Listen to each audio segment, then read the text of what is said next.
이스라엘 백성들이 출애굽기 14장에서 홍해를 건너고 15장에 마라의 쓴물로 고생을 합니다.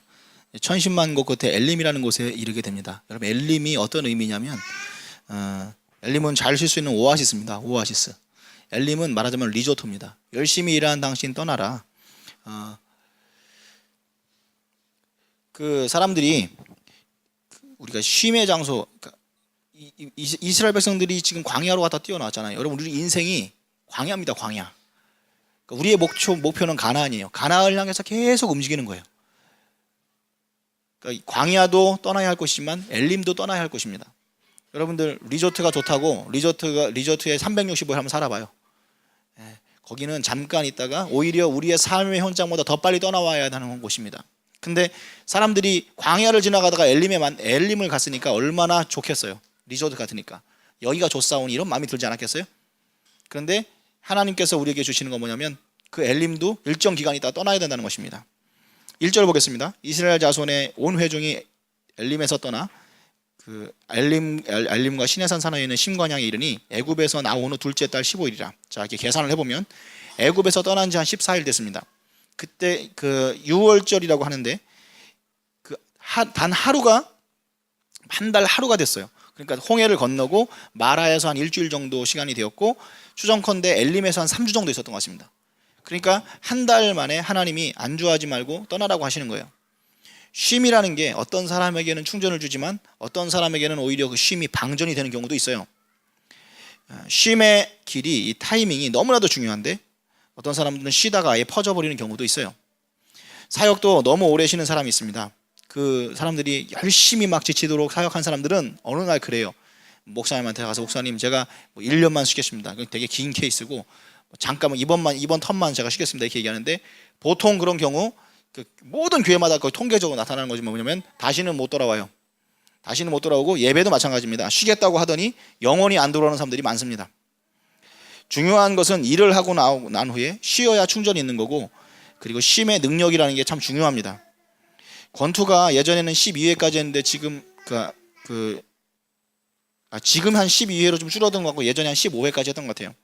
근데 잘 보세요. 그 사람들 보면 굉장히 목이 타요.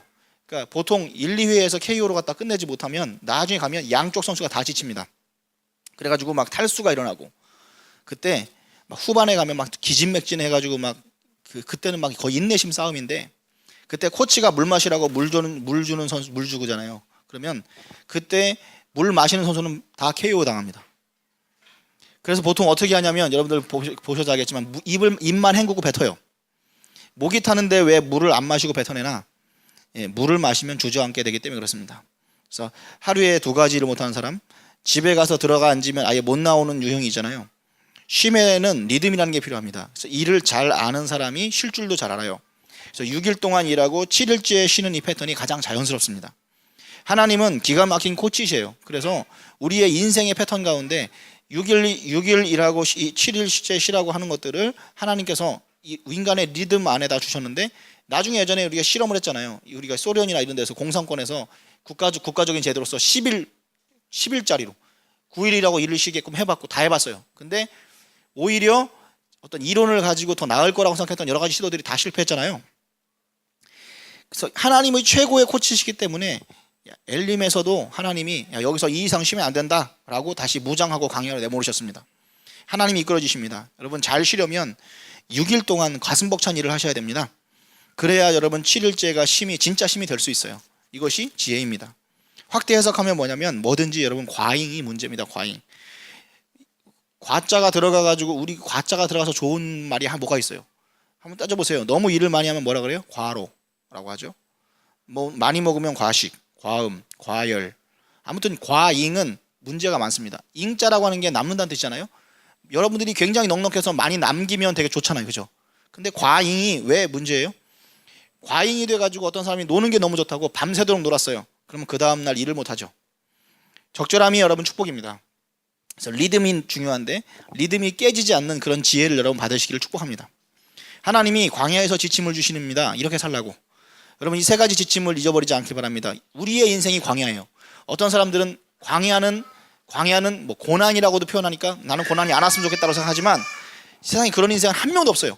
모든 사람들은 여러분들이 잘 나간다는 느낌보다는 고난이라고 느낄 때가 더 많습니다. 그러니까 그 고난은 누구나 당하는데 그 고난에서 올바른 태도를 가진 사람은 인생에 승리를 하지만 그 고난을 제대로 보내지 못한 사람들은 그때 주저앉아 버리는 겁니다. 이 고난의 때, 여러분 광야를 지나갈 때 이 지침을, 첫 번째 지침은 하늘과 연결된 인생을 살라는 것입니다. 하늘에, 여러분 우리는 보이지 않지만 하늘로부터 공급이 있어야만 살아갈 수 있는 존재예요. 그 하나님부터 공급이 되면 우리는 또 하나님 앞에 받기만 하는 게 아니라 올려드리는 게 있는데 뭐냐면 그것은 감사입니다. 내려오고 올려드리고 이 선순환이 잘 이루어지는 존재가 굉장히 건강한 존재예요. 그리고 두 번째, 수고하며 살라는 것입니다. 우리 인생을 디자인한 분이 우리를 디자인한 대로 살아야 돼요. 우리는 열심히 일하도록 창조되었습니다. 인생은 날마다 수고할 때 복되게 만드셨습니다. 날마다 수고해야 합니다. 여러분 몰아서 하면 안 됩니다. 그대로 순종하면 복 받습니다. 세 번째, 축복의 시험도 이해합니다. 여러분들이 오랫동안 고난을 받고 하나님 앞에 야 너 됐어 하고서 잘했다고 컨펌 받으면 하나님께서 막 복을 쏟아 부어주세요.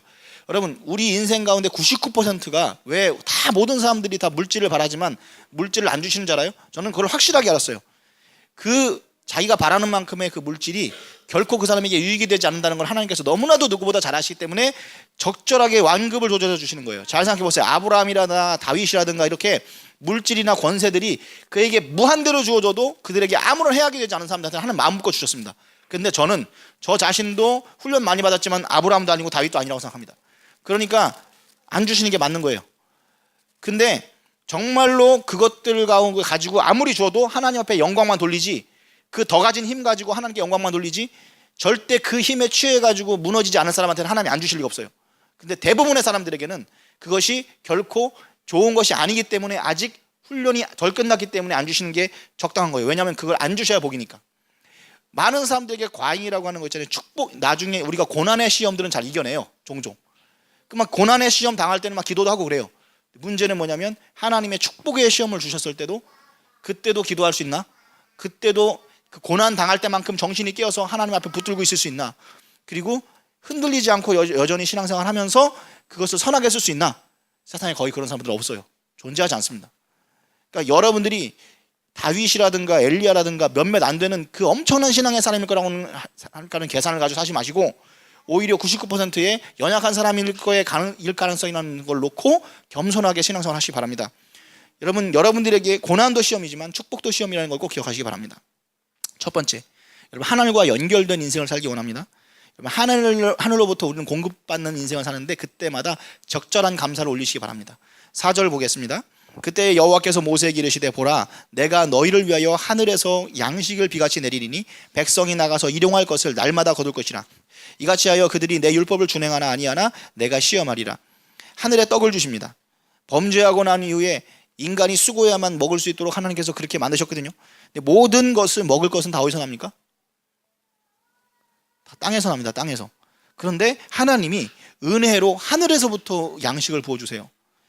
하늘에서 오는 음식은 특별히 무슨 상징이냐면 상징성을 가지고 있는데 은혜의 상징입니다. 엘리야도 까마귀가 물어다 주는 거 하늘에서 내려오는 걸 먹었잖아요. 그게 뭐 엄청난 고급 음식은 아닐 수 있어요. 근데 하늘에서 와가지고 내가 연명을 할 수 있다고 하는 것은 그것은 은혜의 상징입니다. 하늘에서 나는 것 중에 대표적인 것이 만나인데 이거는 이때 이후에도 없었고 이전에도 없었던 거예요. 성도들은 이 땅의 것으로만 사는 사람들이 아닙니다. 여러분 온갖 좋은 것들과 여러분 건강하게 하는 것이 하늘로부터 내려옵니다. 하늘로부터 여러분 공급을 받으면 여러분에게 능력이 나타납니다. 열린 하늘 속에 살아가시고 하나님 의지하고 살아가시고 여러분 우리는 하나님 의지를 근데 안 해요. 의지할 듯 하다가 조금만이라도 내가 살만하면 내 힘을 의지하죠. 어려울 때 하나님 찾다가 조금만 좋아지면 하나님을 잊어요. 이것은 목사도 마찬가지인 것 같아요. 그래서 기도할 때마다 이런 기도해야 됩니다. 하나님 이번만 구원해 주세요. 이번만 용서해 주세요. 아이들이 엄마한테 빌듯이. 근데 자꾸 기도를 하다 보면 민망해져요. 왜요? 이번만을 도대체 몇 번 하는 거야? 이번만을 몇 번 하는 거예요. 그러니까 사실 바꿔요. 여러분 그냥 차라리 이번에도라고 바꾸세요. 이번에도 하나님 이번에도. 참 우리는 감사합니다. 하나님과 연결되어야 합니다. 하나님께 여러분 감사는 곧장 하셔야 됩니다. 곧장. 시간 끌고 감사를 미루시면 안 돼요. 2절에 보니까 하나님을 원망하겠다고 나오고 3절에 아주 웃기는 내용이 나오거든요. 3절 보겠습니다. 이스라엘 자손이 그들에게 이르되 우리가 애굽 땅에서 고기 가마 곁에 앉아 있던 때와 떡을 배불리 먹던 때에 여호와의 손에 죽었으면 좋았을 것을 너희가 이 광야로 우리를 인도하내어 온 회중이 줄여 죽게 하는도다. 여러분, 아무리 출애굽기를 살펴봐도 애굽에서 이런 장면이 없어요. 이거는 뻥이에요. 거짓말이에요. 이 3절 내용은 거짓말이에요. 애굽에서는 노예로 지냈기 때문에 그 폭정과 학대, 이 애굽에서의 노예 생활이 다른 노예 생활보다, 다른 시대의 노예 생활보다 훨씬 더 압제가 심했다는 걸 우리가 어떻게 할 수 있냐? 여러분, 어떤 왕이 아기 낳자마자 강에다 집어던지라는 명령을 합니까? 그게 시행이 되는 나라가 가능해요? 아무리 폭군이 정치를 한다 그래도 네로 시대 때도 이런 일은 없었어요. 그 엄청난 악한 왕인데도 아주 피눈물 났던 시절이에요. 근데 무슨 놈의 배불리 먹고 고기 가마 곁에 앉아 있어요. 이게 여러분 이런 거예요. 고기 가마 곁에 앉아 있었겠지. 주인이 먹으려고 삶는 거 냄새만 맡고 있었겠지. 근데 자기네들이 먹었다고 착각을 해요. 그 냄새 맡고 주인이 배불리 먹었겠지. 근데 그거를 마치 자기네들이 겪은 것처럼 착각을 해요. 여러분, 우리가 기억 조작하는 거 없어요? 이런 식으로 마치 하나님 앞에 와가지고 과거가 더 아름다웠다고, 주님을 다 버리고 주님을 따랐더니 내가 지금 더 불행해졌다고 착각하는 사람들 있잖아요. 여러분, 아니에요. 예전에 거지같이 살았어요. 근데 이스라엘 백성들이 이랬습니다. 하나님께서 주시는 공급이 크고 작은 것들이 진짜 많은데 적절하게 하나님께서 주신 것을 제대로 감사하지 않고 지나가잖아요. 그러면 곧장 그것은 원망이 됩니다. 원망과 불평의 특징은 뭐냐면 그 마지막은, 항상 원망과 불평의 마지막은 하나님께 간다는 거예요. 8절을 보겠습니다. 모세가 또 이르되 여호와께서 저녁에는 너희에게 고기를 주어 먹이시고 아침에는 떡으로 배불리시니 이는 여호와께서 자기를 향하여 너희가 원망하는 그 말을 들으셨습니다. 우리가 누구냐? 너희의 원망은 우리를 향하여 함이 아니요 여호와를 향하여 함이로다. 결국 원망은 하나님께 가게 돼 있습니다. 한 단계 두 단계 걸쳐서 처음엔 지도자, 처음 옆에 있는 주변 동료들 막 이렇게 욕하다가 나중에는 다 하나님께 가요. 여러분, 이 작은 원망 불평이 그래서 되게 무서운 겁니다. 하나님께 대한 원망이 된다는 것을, 여러분, 이것이 마지막에 그렇게 되는 것을 미리 기억하시기 바랍니다. 제가 한 중국 선교사님 이야기를 해드릴게요. 여러분, 많은 선교사로 가는 것 중에서도 중국으로 간다고 하는 것은 굉장히 위험을 감수하는 거예요. 왜냐하면 공산권 국가죠. 그리고 핍박도 있잖아요. 특별히 예전에는 더 심했었는데 중국 선교사로 갔으니까 그 치열함을 다 각오하고 갔고, 그리고 굉장히 핍박권이나 그 위험을 각오하고 간 거예요. 근데 중국 선교사로서는 비자가 안 나오거든요. 그러니까 다른 직업을 가지고 나왔습니다. 그래서 어떤 중교 선교사님이 선인장 농장을 하셨어요. 겉으로 볼 때는 사업가죠. 시내에 가는 길에 그 직원이 나가는 길에 자기가 사장님인데 사장님인 이 목사님한테 나가는 길에 선인장 납품 좀 해달라고 부탁을 하는 거 거꾸로. 이거 느낌이 어때요? 직원이 사장님 거기 나가시니까 거기 납품할 거 있는데 좀 해주세요 이렇게 하는 거예요. 싫잖아요. 싫었어. 지가 하지. 그런데 자기가 목사인 걸 알잖아. 그러니까 또 이렇게 너무 또 이렇게 어떻게 말해야 돼요? 모멸차게 못 하겠으니까 알았어요. 그냥 해줄게 하면서 찜찜했지만 하기 싫은 거 하니까 갔어요. 납품하는 선인장 품종이 금호라고 하는데, 금호, 이 머리통 많고 엄청 크고, 그리고 또 가시가 날카롭고 큰 거예요. 그래서 그거를 차에다가 싣고 그 지프 옆에 옆좌석에다 이렇게 놓은 거예요. 그리고 중국에는 도로가 별로 안 좋잖아요. 그러니까 이걸 막 하다가 좌회전하다가 쏟아졌어요. 그래가지고 안기듯이 따가워 넘어온 거예요. 그래서 다시 담으려고 해도 잘 안 담아지고 막 따가워 계속 찔리고. 그러니까 막 원망이 나오기 시작하는데, 왜 이걸 지가 할 걸 나한테 시켜가지고부터 시작해가지고, 왜 내가 그때 이거 안 하고 싶었는데 그냥 안 하겠다는 말을 못했지? 왜 웃으면서 내가 해준다고 했지? 처음에 이제 막 자기가 했던 말들에 대해서 후회를 하고, 그 다음에 이제 얘를 원망하는 거예요. 왜 이렇게 또 특별히 이렇게 커가지고 말이야. 이게 큰 거야 말이야. 선인장은 큰 거야. 원망이 계속 나오더니 나중에 이게 어디까지 가냐? 왜 하나님이 중국에다 나를 선교사로 보내가지고 사명까지 흔들려요. 그럼 이 선인장, 그러면서도 뭐냐면 이 선인장 누가 만든 거야 이거? 창조주 하나님까지. 그러니까 하나님 문제로 가죠. 여기서 갑자기 정신이 바싹 들더래. 자기가 그렇게 해놓고 내가 뭐 하는 거지? 사실 선교를 하기 위해서 온 거고 이거 다 위장 사업 아니야. 근데 여기에서 내가 지금 여기 찔렸다고 지금 내가 내 사명을 부인하고 앉아 있는 거예요.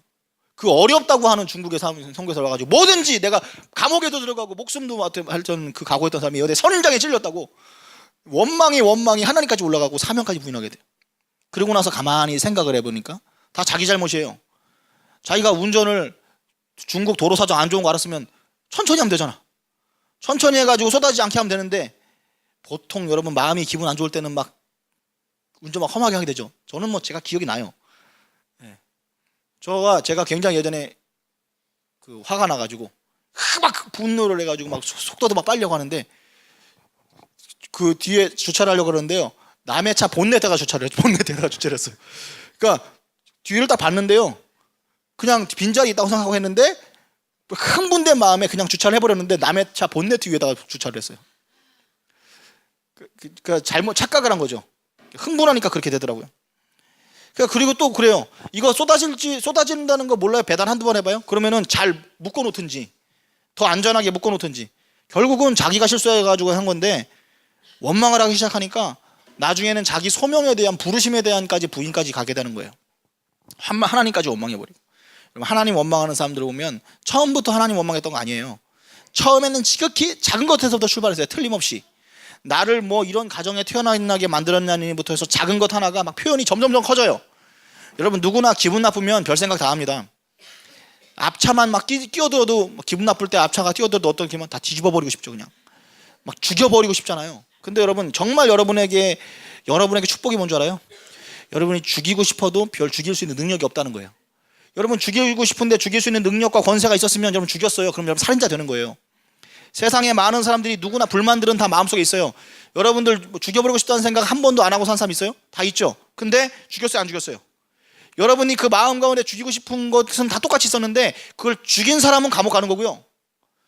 안 죽였으니까 안 간 거예요. 분명히 여러분 틀림없이 처음에는 별거 아니라니까요. 근데 여과 없이 여러분의 기분 나쁜 거 이게 사실 살인이나 여러분 뭔가 무례하게 말하거나 이게 비슷한 거예요. 결국 실천한 거니까. 남에게 그것을 표현하거나 아니면 행동으로서 보이면 그 다음부터는 책임을 져야 돼요. 수습을 할 수가 없어요. 죽이고 싶은 마음을 표현하면 완전히 몰지각한 인생이 되어버리는 거고 진짜로 죽이면 징역을 가야 되는 거예요. 사실 가장 중요한 것은 마음 자체를 다스리는 건데 하나님이 우리에게 요구하는 거는 행동만 통제하라는 게 아닙니다. 여러분들 안에 있는 그 분노에 대한 부분이라든가 이런 걸 근본적으로 하나님의 사랑과 이런 것들로 그것까지도 체크하는 거예요. 여러분 행동으로 하든 안 하든 결국 하나님께서 우리가 보시는 거 마음은 똑같아요. 그래서 일단 마음이 여러분 바깥으로 나왔을 때는 책임까지 지셔야 되는 거예요. 누구나 여러분 안에 선인장이 있습니다. 내가 이거를 어떻게 알고 미리 다루겠다라고 하는 대안이 있어야 돼요. 내가 이런 것이 항상 나오는 건 아니지만 그것이 나왔을 때 어떤 스텝을 거쳐서 어떤 행동을 할 건지 미리 마음에다 정해놔야 돼요. 이런 걸 행동계획이라고 합니다. 행동계획이. 그 행동이 그 상황이 되면 나오는 것에 대해서 미리 결정을 해놓는 것을 행동계획이라고 합니다. 감사로 채우지 않잖아요? 그러면 반드시 원망이 차게 되었습니다. 영적인 진공 상태는 없습니다. 감사가 앞서지 않으면 원망이 나오게 되어 있어요. 여러분들 옆에 원망을 두지 마시기 바랍니다.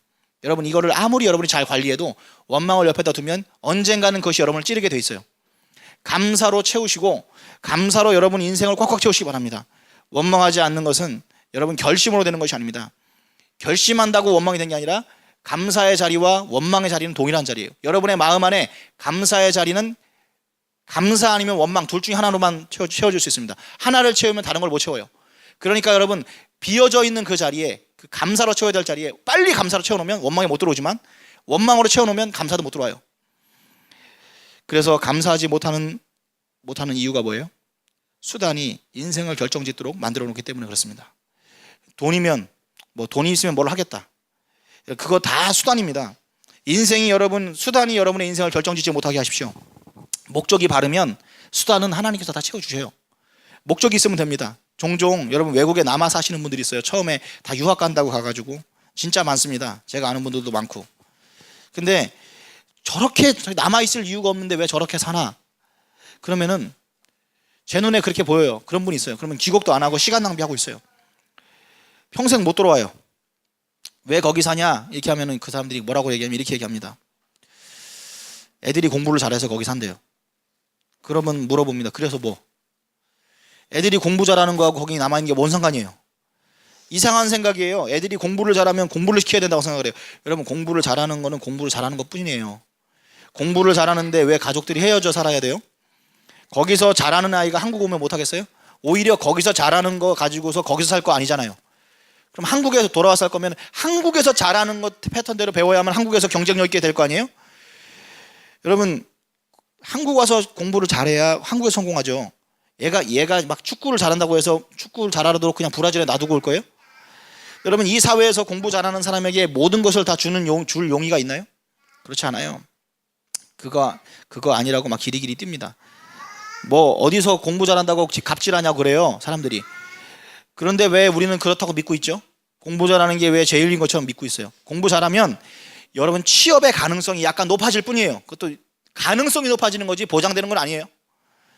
오히려 여러분, 우리가 취업을 할 때도 공부는 그 여러 가지 중에 하나, 아주 극히 일부분의 하나고, 오히려 더 어떤 때는 더 결정적인 게 이 사람이 선한지 안 선한지, 이 사람이 충성스러운지 안 성스러운지 그걸 더 먼저 보고요. 이 사람 표정이 밝은지 안 보이는지 그게 더 들어가요. 심술이 없어야 되고 잠수 안 타야 되고 인내심 있어야 되고. 여러분, 그런 사람이 되는 거예요. 여러분, 이런 사람들을 어때요? 여러분들이 관계하거나 아니면 여러분이 사장이거나 이럴 때 공부 무지하게 잘하는 우울증 걸린 사람, 공부 무지하게 잘하는 사회의 암적인 존재, 공부 잘하는 회사에서 없어져야 되는 존재들. 여러분, 수단이 아닙니다. 속지 마십시오. 목적이 올바르면 하나님께서 나머지를 채워주시는 겁니다. 자녀들이 공부를 잘한다고 부모들이 끌려다녀야 돼요? 그럼 그냥 공부를 잘할 뿐이에요. 여러 가지 중에 하나고 그냥 그것은 가능성일 뿐입니다. 아무 소용없습니다. 하나님이 은혜 주셔야 합니다. 비전과 꿈과 사명을 붙들고 감사로 나아가시기 바랍니다. 나머지는 필요한 거 하나님께서 주십니다. 마태복음 6장 33절 말씀에 그런즉 너희는 먼저 그의 나라와 그의 의를 구하라. 그리하면 이 모든 것을 너희에게 더하시리라. 건강하다고 하는 것도 아니고 여러분 돈이 있다고 하는 것도 되는 게 아니에요. 그냥 목적이 여러분의 인생을 지배하시길 바랍니다. 두 번째, 날마다 수고하는 인생 사시기 바랍니다. 4절, 그때 여호와께서 모세에게 이르시되 보라, 내가 너희를 위하여 하늘에서 양식을 비같이 내리리니 백성이 나아가서 일용할 것을 날마다 거둘 것이라. 이같이 하여 그들이 내 율법을 준행하나 아니하나 내가 시험하리라. 하나님이 어차피 하늘에서 내려주실 거, 여러분, 하나님이 거의 대부분 다 해주시는 거잖아요.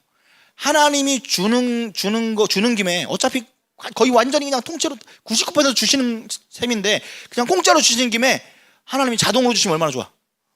응? 조금 더 신경 써주실 거, 하늘에서 내려주실 거 그냥 냉장고에 채워넣어주시면 얼마나 좋아. 그래, 어차피 채워주실 거 밥상 사료까지 차려주면 얼마나 좋아요. 그럼 우렁각시가 그렇잖아요. 우렁각시, 내가 부탁하지도 않았는데 있는지 없는지도 모르는 존재가 와가지고 나 대신 다 해주잖아요. 행복할 것 같아요? 공포스럽잖아요. 내가 자고 일어나는데 밥상이 차려져 있어. 기분 좋다 하고 맛있게 먹을 거예요? 매일매일 막 이렇게 돼 있어요. 사실은 우렁각시가 현실 속에서는 뭐예요? 짝사랑하는 여자잖아요. 나를 짝사랑하는 여자가 숨어 있다가 도와주는 짝사랑. 생각해보면 이거 스토커예요. 그럼 우렁각시 이거 무서운 여자예요. 이런 사람 여러분 실제로 있으면은 겁나지 않겠어요? 여러분, 얼마 전에 나온 그 영화 도어락 보셨어요? 도어락 보면은 처음에 첫 장면이 그거예요. 여자 있는데 굉장히 단란한 가정인 것 같아. 남편이 딱 일어나가지고 옆에 있는 시계 딱 해가지고 딱 차고 그 아내처럼 보이는 여자 이렇게 싹 이렇게 이불 덮어주고 왜 나가요 먼저. 그러면 조금 이따 여자가 일어나가지고 막 이렇게 찌뿌둥하게 일어나가지고 자기 빨리 준비하고 자기도 회사 나가려고 하는데 그 남자 구두 이렇게 딱 정리해놓고 그 남자 속옷 열려 있는 거 빨래대 이렇게 딱 해놓고 나가요. 네. 여기까지 되게 평범하죠. 근데 나중에 반전이 있는데 뭐냐면 그 여자 혼자 사는 여자예요. 그 남자가 낮에 침대 밑에 숨어 있다가 여자 들어오면은 나와가지고 그 마취제 갖다 이렇게 해가지고 중간에 못 일어나게 하고 자기 빨개 벗고 와서 샤워하고 와가지고 여자 옆에서 누워서 자다가 나가는 거예요. 그러면 아까 그 구두는 뭐냐? 이 여자가 혼자 사니까 무서우니까 그 남자 사는 것처럼 구두 갖다 놓고 옆에 이렇게 해놓은 거였어. 이런 내용이었어요. 그 남자가 막 밤에 막 여자 막 자는 거 안마해주고 막 이런다고 해서 좋을 것 같아요? 여러분, 우렁각시는 무시무시한 존재예요. 우렁각시를 너무 부러워하지 마세요. 하나님은요, 여러분들에게 이렇게 우렁각시가 아닙니다. 여러분들의 필요를 채워준다고 그래가지고 여러분들이 일해야 되는 부분까지 다 대신해 주시는 분이 아닙니다. 따지고 보면 땅에서 나는 거나 하늘에서 오는 거나 똑같아요. 생각해봐요. 씨앗 가운데 심어가지고 그 안에 생명력 있어가지고 자라나는 거 하는 거 99%가 비 와가지고 하나님께서 하신 거 99%가 다 하나님께서 주시는 거죠. 우리는 뭐만 해요? 가서 걷어오잖아요. 조금 수고하고 가서 걷어오잖아요. 그 정도 수고하잖아요. 그러니까 그 수고나 하늘에서 완제품 이런 거 우리가 걷어오는 수고나 거기요. 그러니까 결국 농사나 하늘에서 내려오는 거나 결국 우리가 하는 삶의 패턴은 비슷해요. 생명력도 하나님께서 넣어놓은 것이고 자라게 해주시는 분도 하나님이고 형태만 다를 뿐 하나님의 은혜가 하늘에서 내려오나 땅에서 쏟아나나 이 차이만 있을 뿐 결국 우리가 해야 될 일들도 남겨놓으신 거예요. 21절에 보니까 해가 뜨니까 쓰러졌대요. 일찍 가서 거두지 않으면 먹을 수가 없어요. 하나님이 우리 인생을 디자인한 내용인데 행복이란 땀 흘려 먹는 삶으로 하나님께서 디자인하셨습니다. 한국 사람들 가난할 때 놀고 먹는 게 꿈인 시절이 있었어요. 그러나 여러분 막상 놀고 먹어보면 행복하지 않습니다. 요즘에 막 초등학교 꿈에 그 꿈이 뭐냐고 하냐면은 거기다 꿈에다 뭐라고 적는 애들이 생기는 줄 알아요? 예전에는 없었던 건데 부동산 임대업. 아버지가 그러고 사시나 봐요.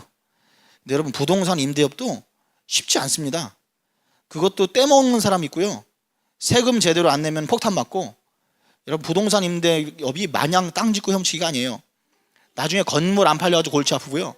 그리고 그 부동산 임대업 하는 사람들은 그 동네 깡패들이 생각하기에도 놀고 먹는 사람이라고 생각해서 와가지고 막 조폭이 와가지고 시비 걸고 근데 그렇다고 해서 도망도 못 가. 건물 주인이니까. 그러니까 그러나 아무것도 아무것도 이거 아니면 그거 행복하지 않습니다. 저절로 온다라고 여러분 뭔가 행복할 줄 아십니까? 건강 잃어버린 사람은 건강만 회복되면 다 행복할 것 같죠. 근데 여러분의 미래에 여러분이 건강을 잃어버릴 때가 있을 거예요. 그 미래에 있어서 지금 여러분 건강은 여러분 과거잖아요. 근데 여러분 우리가 지금 건강한 동안은 우리가 이게 행복인지도 몰라요. 인생에는 의미가 있어야 재미가 있습니다. 여러분 의미를 추구해야만 재미가 따라오는 거예요. 재미만 추구하면 여러분 쾌락이 될 뿐 행복하지 않습니다. 하나님은 여러분들에게 여러분의 행복을 위해서 일용할 양식을 주십니다. 그 막 2년을 주시잖아요. 한 오멜이 뭐냐 어느 정도면 2리터 정도입니다. 굉장히 넉넉하죠. 근데 더 거두면 없어졌대요. 자본주의 시대 사는 자에게 우리는 2년은 되게 좋은 것으로 여겨져요. 그래서 남아 도는 거 부족한 것보다 남아 도는 게 낫지. 내가 버릴지언정. 여러분 다 수단이에요. 여러분 2년간 행복을 준다고요? 여러분이 쓸 수 있는 펜 지금 필요한 펜은 1개인데 여러분 100개 갖다 주면 행복할 것 같아요? 잉여라고 하는 말은 오히려 우리 젊은 세대에게 상처가 됐습니다. 왜? 내가 잉여처럼 느껴져. 잉여라는 개념이 이해가 돼. 근데 내가 잉여야. 잉여는 내가 사회에서 날 필요로 하지 않는데 남아도는 인력이야. 내가 쓸모없는 인생, 선택받지 못한 사람. 잘 이해가 안 되면 여자 4명이 있는데 남자가 1명씩 데려갔어요. 근데 1명이 남았어. 그게 잉여입니다. 예수님의 초창기에 제자가 4명이 있었거든요. 그 초창기에 왔던 제자가 4명이야. 근데요 그 중에 항상 성경에 보면 3인방이 따로 있어요. 베드로, 야고보, 요한. 근데 거기에 안드레만 못 껴요. 그러면은 이 세상의 어떤 논리로는 그래. 안드레 너는 잉여야. 왜 똑같이 시작했는데 너는 왜 그런 취급을 당하니? 그럼 하나님은 그런 식으로 잉여 인간을 만든 적이 없어요. 우리가 느끼기에 그렇게 느끼는 거예요. 우리가 느끼기에. 우리가 스스로 느끼기에 잉여. 하나님 우리에게 똑같은 사랑 베푸시는데 그 태도가 삐딱한 사람이 그렇게 느끼는 거예요. 그럼 비가 오는데 똑같이 비가 오는데 왼쪽 마당하고 오른쪽 마당이 그러는 거야. 왼쪽 마당이 볼 때 야 오른쪽에 비가 더 많이 오는 것 같은데? 이렇게 얘기하면은 맞는 말이에요? 어때요? 어리석은 말이죠. 그죠? 제가 한 가지 재밌는 이야기를 해드릴게요. 제가 여러분들은 잘 모르겠어요. 다른 가정들은 어떤지 모르겠는데 저는 우리 아이들 세 아이들을 똑같이 사랑합니다. 놀라울 정도로 똑같이 사랑. 편애라는 말이 있죠. 그지 존재하죠. 그건 다른 집 이야기인지 모르겠는데 여러분 편애라는 건 세상에 존재하지 않아요. 사실은 부모님들은 똑같이 사랑해요. 근데 왜 자녀들은 쟤는 더 사랑하고 나를 더 사랑한다고 느낄까요? 바운더리가 달라요. 여러분들이 부모님이 여러분 자식 사랑하는 것과 옆에 있는 애 사랑하는 것이 같은 종류가 같아요? 비는 똑같이 내리고 있는 거예요. 바깥에 내리는 비와 이 안에서 내리는 비는 완전히 달라요. 근데 똑같은데 왜 한쪽에서 저쪽으로 더 많이 간다고 생각할까요? 저는 얼마 전에 그것을 깨달았어요. 우리 아이들 3명이 있는데 저는 얘네들을 생각하는 마음이 아주 똑같이 사랑스러워. 그래서 똑같은 사랑을 주는데 이래요. 한 가지만 예를 들어볼게요. 여러 가지 케이스가 있지만 저는 애들 안아주는 걸 너무 좋아하거든요. 그러면 누워있을 때도 야, 우리 안아. 그러면 막 너무너무 신나서 안는 애가 다혜리가 막 신나서 막 아빠한테 그러면 내가 너무 행복해. 막 애가 정말 완전히 폭 안기면서 막 큰 애인데 제일 큰 애인데 막 그러면 나도 좋아하고 자기도 기뻐해. 너무 좋아. 그러니까 늘상 첫째 아이는 아빠랑 제일 친한 것처럼 느껴지고 생각했어요. 둘째 엄청 시크해. 막 그래서 뭐 절대 막 그냥 뭐 하면 아빠한테 안기지도 않고 말도 안 듣고 막 이랬어요. 셋째 더 심하고. 그러면은 본인들이 아빠를 거절하니까 아쉬운 건 없어요. 맞죠? 내가 아빠가 날 덜 사랑해 이런 생각 안 해요. 왜냐면 첫째는 갈구하니까 갈구만큼 받는 거고 두 번째는 그런 거니까 자기가 거절한 거니까 왜 아빠 저 사람 더 사랑해 이런 게 없죠. 그러니까 공평해요. 그죠? 근데 아빠 사랑은 똑같은 거예요. 그죠? 그랬어요. 근데 최근에 이상한 일이 벌어졌어요. 둘째 애가 이제 그럴 수밖에 없잖아요. 크면서 철이 드는 거야. 어렸을 때는 어려서 그 아빠의 사랑을 몰랐는데 점점 철이 들면서 아빠의 사랑에 반응을 하기 시작한. 그러니까 안아달라고 하면 옛날에는 절대 안 하는데 지금은 안아. 그러니까 그게 첫째에 비하면 아직도 많이 부족하지만 그렇게 된 거예요. 그랬더니 어떤 느낌이 드는 줄 알아요? 첫째가 보기에 둘째에 대한 사랑이 크다라고 느끼는 거예요. 근데 내가 그렇지 않아도 그렇게 느낄 것 같았어 얘가. 그래서 내 사랑은 아무 문제가 없지만 얘 한번 안아주고 얘를 꼭 빼놓지 않고 필요는 없지만 내가 한 번 더 일부러 신경 써가지고 안아주고 그랬어요. 근데 어느 날 금요 성령 집회를 마치고 애들하고 같이 집에 가는데 다혜리가 아빠한테 그렇게 물어보는 거야. 아빠가 요즘에 가혜리 사랑해가지고 나보다 더 사랑한 것 같다고 얘기를 하는 거야.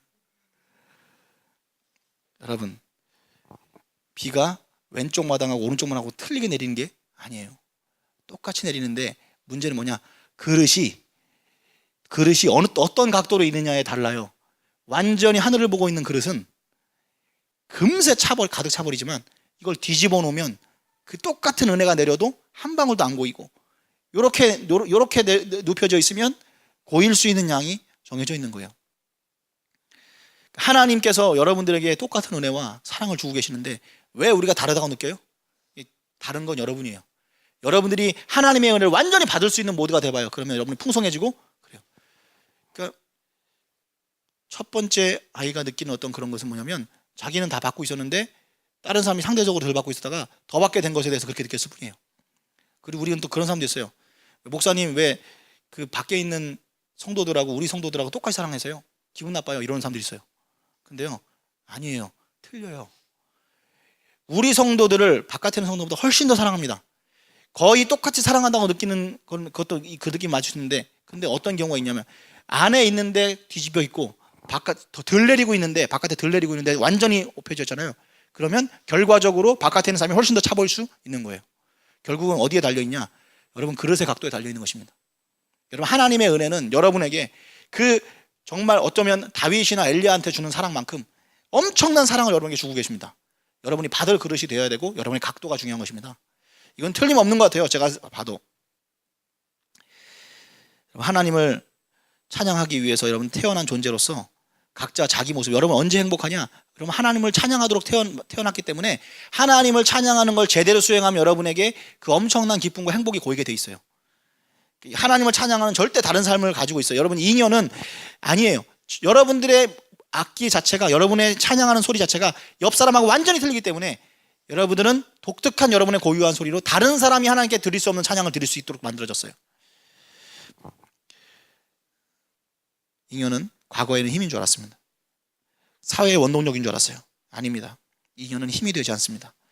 잉여에는 벌레가 생기고 냄새가 납니다. 교회도 마찬가지입니다. 문제 있는 교회들, 여러분 최근에도 제가 JTBC인가 어디서 봤는데 또 교회가 때려 맞더라고요. 보니까 서울교회인가, 이름이 서울교회인데 장로님이 교회에다가 차명 계좌로 갖다가 400몇 개의 통장을 만들어 가지고 자기 아들한 그 자기 아들한테 집 사주고 막 이런 식으로 했더라고요. 근본적인 문제가 뭘까요? 그 사람의 개인의 타락? 예, 좋아요. 근데 애초부터 돈이 없었다면 그런 일이 없었을 거예요. 남아도는 게 문제입니다. 더 가지고 있는 게 문제입니다. 그것 때문에 힘이 될 줄 알았는데 헌금 쌓아놨다가 그것이 깨지는 거예요. 상합니다. 여러분 열심히 전도하고 선교해야 돼요. 그래서 열심히 일해야 됩니다. 남김없이 일해야 됩니다. 잉여는 다 썩게 됩니다. 여러분 마음 가운데 잉여를 두지 마시기 바랍니다. 하나님께서 주시는 겁니다. 여러분 없어서 못하는 거 있습니까? 여러분 뒤집어서 주면 더 하시겠어요? 여러분 하나님께서 뒤집어서 여러분 없는 거 더 주면 더 할 것 같아요. 아닙니다. 여러분 예전에도 말했잖아요. 마리아 향유옥합. 그 옆에서 보는 사람들은 저 가난한 사람 도와주지. 그 똑같은 거 그 사람한테 있었으면 가난한 사람 도와줬을까요? 안 도와줬어요. 절대. 자기가 그 쬐끔 있는 거 그 마리아가 부은 것에 100분의 1만 가지고 있는 것도 자기네 거 안 줍니다. 말만 그렇게 하는 거예요. 조건과 환경이 더 있고 없고가 문제가 아니라 여러분의 마음에 있고가 없고가 더 중요한 것입니다. 선교를 누가 가요? 돈 많은 사람 가는 거 아니에요. 그런 사람들 오히려 안 가요. 잉여들은 안 갑니다. 오히려 없는 사람들이 없는 돈과 시간을 쪼개서 가요. 회사에서 막 어렵게 휴가 내서 선교 가고 그럽니다. 안 믿는 사람들이 오히려 가족들에게 둘러대고 갑니다. 하나님이 안 믿는 사람들이 아니라 안 믿는 가족에게 오히려 이런 사람들이 둘러대고 간다고. 하나님이 우리에게 주시는 것들 땀 흘리고 수고해서 얻기를 기뻐하십니다. 이게 성경의 원리입니다. 부족해서 불행한 건 아닙니다. 과도해서 불행합니다. 많으면 여러분 행복할 줄 알죠? 부족하지만 가난해서 행복한 경우가 더 많고, 집안들도 보세요. 어느 집이 우애가 좋아요? 막 물려받을 재산이 엄청나게 많은 가정들은요 싸운다니까요. 장례식장 안에서도 싸워요. 근데 좀 같이 어렵지만 같이 그 어려움을 같이 끌어안고 가는 가족들은 화목하고 사랑도 깊고 그리고 또 친절도 많아요. 과도하면 불행해집니다. 돈도 집도 과도하게 많으면 불행해집니다. 하나님이 우리가 구하면 주셔요, 안 주셔요? 여러분 구하라, 찾으라, 두드리라. 그래서 구했어요. 근데 우리가 왜 안 주냐 이렇게 말하는 사람들이 있어요. 하나님은 필요를 채우지 욕심을 채우지 않으십니다. 필요는 다 채우세요. 15장에 보면 홍해 갈라지고 모세의 노래가 나오거든요. 9절에 보면 바로의 독백이 나옵니다. 출애굽기 15장 9절 말씀에 원수가 말하기를 내가 뒤쫓아 따라잡아 탈취물을 나누리라. 내가 그들로 말미암아 내 욕망을 채우리라. 내가 내 칼을 빼리니 내 손이 그들을 멸하리라 하였으나, 바로는 자기 욕망과 욕심으로 살아가는 사람의 대표자입니다. 하나님은 그 사람의 욕심을 채우지 않습니다.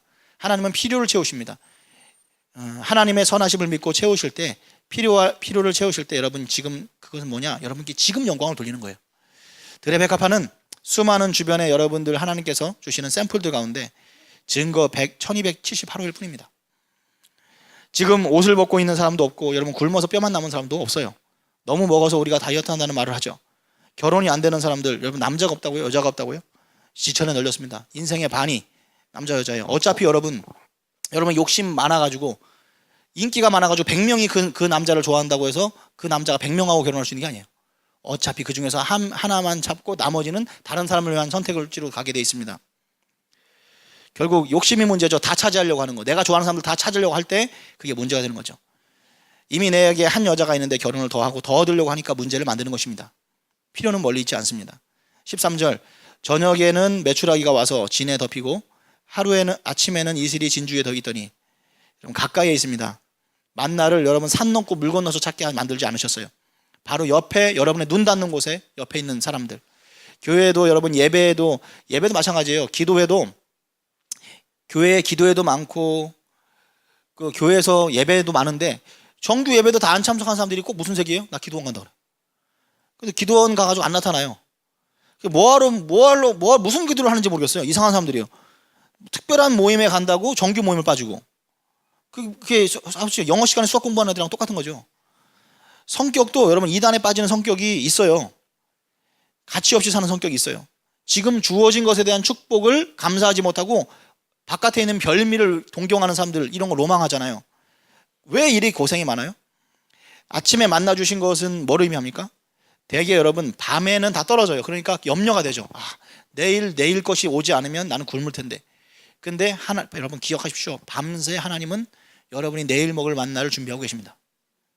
날마다 여러분 만나를 구하게 만드시는 이유가 뭐예요?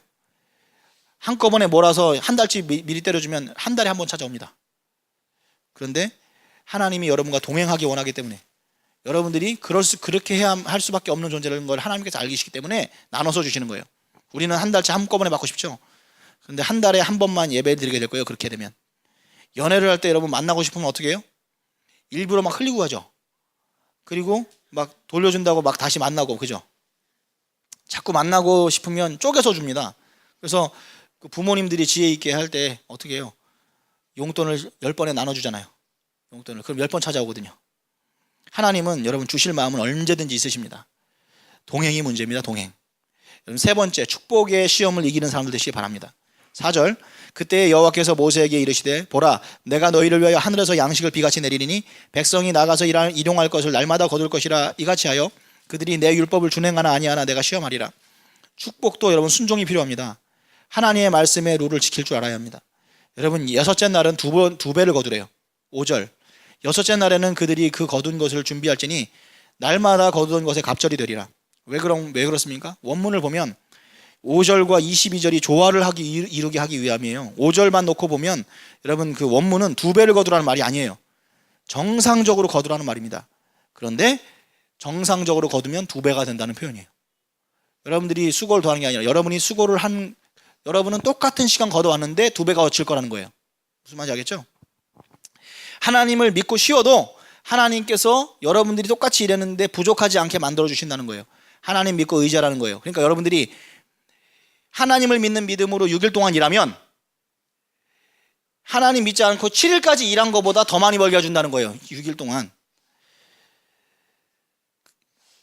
그래도 되게끔 만들어 주신다는 거예요. 하나님을 믿고 쉬어도 하나님 방법으로 부족하지 않게 해주신다는 겁니다. 하나님 믿고 의지하라는 말입니다. 주일 성수를 한번 생각해 보세요. 사람들이 왜 주일 성수 왜 못해요? 믿음이 없어서 못 쉬는 거예요. 굶을까 봐. 주일날 여러분이 열심히 학원 보내잖아요. 왜요? 대학 떨어질까 봐. 그런데 여러분 열심히 학원 보내도 떨어져요. 떨어질 애들. 과외해도 떨어질 애들 떨어져요. 그리고 열심히 악착같이 돈 모은다고 모아지던가요? 아니요. 오히려 그런 사람들이 돈을 벌긴 벌어도 돈 욕심 때문에 어디 또 투자 잘못했다가 다 날려 먹어요. 번 거보다 더 많이. 돈 하면서 돈 버는 사람 못 받고, 만천하에 나 믿음 더럽게 없어 이렇게 소리 지르고 다니는 것과 똑같아요. 주일 성수가 그 기준이에요. 나는 주일도 못 쉬어요. 하나님 믿는다라고 이야기는 하는데 내가 실제 이 믿음이 이런 거예요. 이렇게 불안해하는 거, 믿음 없다는 말입니다. 정말 재미있는 게 여러분 희년입니다. 희년 제도가 하나님께서 이스라엘 백성들에게 그 지키라고 한 명령이잖아요. 여러분 희년이 뭔지 알아요? 안식년은 알죠? 7자의 모든 게, 그 일주일은 7일, 6일에 7, 6에 7, 6의 하루 이렇게 하잖아요. 안식년은 7년 가운데 6년에 일하고 7년째는 쉬라고 하는 거예요. 근데 이게 50년마다 한 번씩 오는 게 희년이에요. 3년 동안, 희년은 3년 동안 일을 안 합니다. 어떻게 그렇게 됐냐면 6년 일하고 7년 때 쉬잖아요. 이게 안식년이잖아요. 근데 7, 7이 49 하면은 49년, 안식년이 7번 지나고 나면 49년째 되는 날이 안식년이죠. 그러니까 쉬죠. 근데 그 다음에 50년째는 희년이라 쉬어요. 그럼 2년 쉬었죠. 근데 그 다음에는 땅이 2년을 쉬었기 때문에 씨를 뿌리고 나서 1년을 기다려야 또 곡식을 먹을 수가 있어요. 그래서 결과적으로 3년을 쉬게 되는 거예요. 근데 그렇게 해도 산다는 거죠. 여러분들에게 이 희년이 온다면, 이스라엘 백성들은 희년을 지켰던 역사가 한 번도 없습니다. 법은 있는데 개념으로만 있고 실제로 지킨 적이 없어요. 근데 여러분의 인생 가운데 희년이 몇 번 옵니까? 우리 100세까지 사나요? 결국 많이 와야 2번 겪을 건데, 실제로 여러분의 인생에 어느 순간인지 모르겠지만 한 번 오겠지. 일생에 3년 정도 하나님을 위해서 온전히 모든 삶을 바쳐서 헌신하고 희생하는 희년, 이것은 내가 3년 정도 완전히 쉬고 하나님만 섬겨도 된다라고 하는 그 100%의 믿음을 의미하는 것이에요. 이스라엘 백성들도 희년을 지켜본 역사는 없습니다. 여러분 아브라함의 때 본토 측천 아비집을 떠나서 내가 또 새 민족 만들어줄게 하는 감동받은 사람 아브라함뿐이 아니었을 겁니다. 그런데 아브라함이 온전히 순종했을 때 아브라함이라는 브랜드를 가지고 하나님이 믿음의 새로운 브랜드를 만들었어요. 아브라함이 그것을 순종했을 때. 그런데요 여러분, 희년도 마찬가지예요. 아직까지 역사상 그것을 성공해낸 사람이 없는데, 누군가 여러분 희년의 순종을 통해서 희년의 이름으로 여러분들의 브랜드를 만들어 보시기 바랍니다. 쉬라는 것도 제대로 보셔요. 인생 가운데 여러분 3년 정도는 하나님이 타이밍 주시면 희년으로 섬겨 보시기 바라고요. 주님께 선교한다고 그 말로는 뭐 한다고 하는데 여러분 1년 지나면 흔들리죠. 처음에 각오가 있는데 3년 쉬어야 되는데 1년 쉬고 나면 막 흔들려요. 그 다음에 어디 인생 무너질까 봐 막 2년 넘어가서 포기하고. 여러분 주님께만 헌주하고 선신하고 선교하고 그걸 말 그대로는 한다고 하다가 그렇게 되는데 참 믿음 모기가 힘들죠. 하나님이 주신 축복도 순종을 못해요. 고난을 여러분 고난을 순종이라고 하는 말을 아니지 않습니까? 주는 것도 더 주어서 썩게 하고 불순종하면 아무것도 못 드립니다. 안에 탐심이 있어서 그럽니다. 여러분 인생의 위기는 감사가 탐심이 감사를 앞서버리는 경우입니다. 자랑이 찬송보다 우위에 설 때가 있습니다. 자랑하려고 하지 마시고 탐심이 아니라 하나님께 찬송하시기 바랍니다. 여러분 하나님께서 여러분이 알게 모르게 전부 다 하나님께서 위에서 공급해 주시는 거예요. 감사를 하셔야 돼요. 감사를 하면 불평이 오지 않습니다. 그런데 불평과 감사는 호환성 똑같이 호환돼요. 무슨 말이냐면 이런 거예요. 제가 건전지를 해준데 여기 이게 AAA 건전지, AA 건전지라고 하죠. 이걸 AAA 건전지라고 하죠. 그죠? 지금 AA 건전지 꽂아야 되는 것에다가 AAA 건전지 꽂으면 들어갑니까? 안 맞아요. 그죠? 그런데 감사와 찬송은 똑같은 모양입니다. 그래서 이게 들어가 있으면 이 제품이 들어가 있으면 감사가 들어가 있으면 원망이 못 들어가고 원망이 들어가 있으면 감사가 못 들어갑니다. 둘 중에 하나를 먼저 채워 놓으시면 됩니다. 이 그림을 꼭 기억하시기 바랍니다. 다른 거는 안 맞아요. 어차피 그 여러분이 감사나 원망 둘 중에 하나로 채워져 있어야 돼요. 다른 건 못 들어가요. 근데 여러분들이 먼저 선점하는 것이 중요합니다. 하나님 앞에 적절한 감사하며 사는 인생 되시기 바랍니다. 그럼 여러분의 인생이 굉장히 행복으로 충만하게 될 것입니다. 기도하겠습니다.